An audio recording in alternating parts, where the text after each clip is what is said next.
Бәріңізге қайырлы күн. Есімім Төлегенова Жазира Дәрібайқызы. Қазіргі біздің өндірісіміз бұл құрттың 8 түрін іске қостық. Құрттың классический ақ құрт түрі бар, одан бөлек ысталған құрт.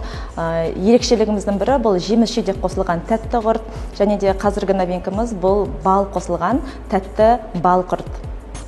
Жалпы бұл бизнеске келгендегі мақсатымыз бұл құртты брендке айналдырып, ұлттық тағамдарымыздың мәртебесін көтеру мақсатында.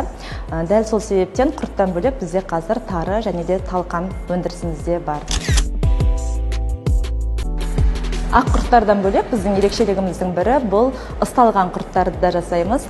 Табиғи шипадан, яғни альха өнімінен өнген шипадан осындай ысталған құрттарымыз бар. Сіздерге ұсынар тағы да бір құрттарымыздың түрі бұл тәтті құрттарымыз. Бұл жерде натуральный мед қосылған бал құрт. Тәтті құрттарымыздың бірі және де смородина құрты, өрік құрты және де құлпынай құрты.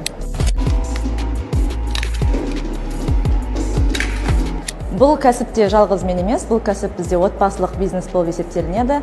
Қасымда жолдасым және де қайната мүшеміз бұл цехта қазір жұмыс жасап келеміз. Өзіміздің өндіріс бұл сапа, өзіміздің сапамызға біз толықтай сенімдіміз. Сол себептен қазіргі уақытта біздің мақсат бұл қала дүкендеріне, супермаркеттерге шығу, өзіміздің өндірісімізді ұсыну. Қала әкімдігіне бізге көрсетілген көмек үшін өте алғысымызды білдіреміз.